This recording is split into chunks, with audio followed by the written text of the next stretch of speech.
Tales from the Driver's Seat, Part 10. What a difference a day makes.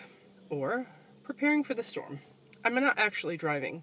I was driving earlier and there was so much traffic on the road. I think people are just in this mass exodus mode. They're driving pretty crazy today. There's a lot going on actually today. It's October 27th, 2012.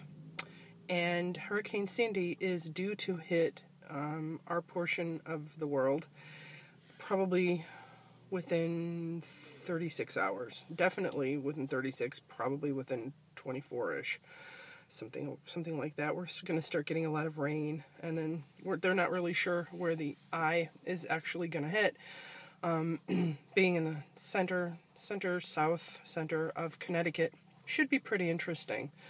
But people are pretty crazy. They're insane. They've run out of batteries, water, and toilet paper because people figure that they're never ever going to get these items again, so they'd better hoard. So the stores have been insane. People are driving crazy. I'm just seeing is there's just a lot of fear out there. There's a lot of unknown, obviously. You don't know what's going to happen. Is it going to be a full-fledged hurricane? Is it going to be worse than they say? Is it going to be not as bad? Ironically, 365 days ago, it was Storm Alfred hit us. And that was the nor'easter that hit before Halloween. So it was pretty insane. We're just looking and waiting. There's the projected paths, and nobody really knows. Save the Almighty, nobody knows where and how it's going to hit.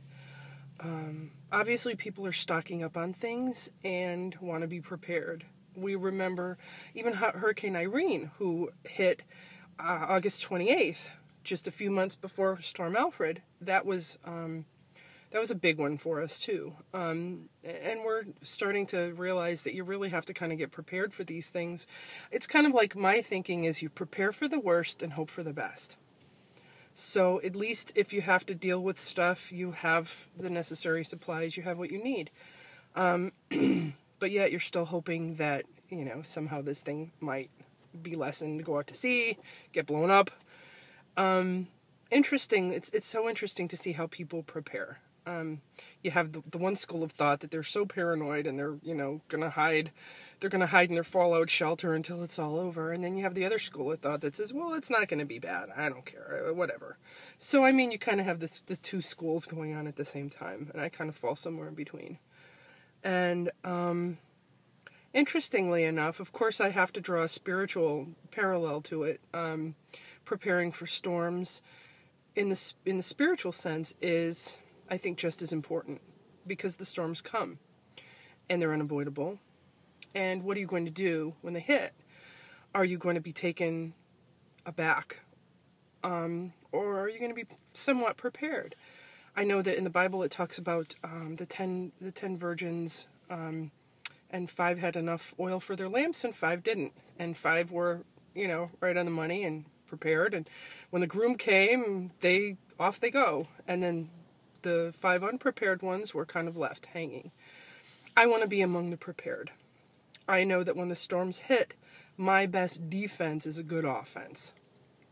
So I like to be in the Word. I like to be surrounded by good support. And definitely connected with my Father, who is my best defense and support when the storms hit. And He always makes a way. So as you prepare for the storm, I'd like to encourage you to be prepared also for the other storms that hit. And you don't always have the warning for those, so it's really important to be prepared. God bless you. May you stay safe, and see you on the other side.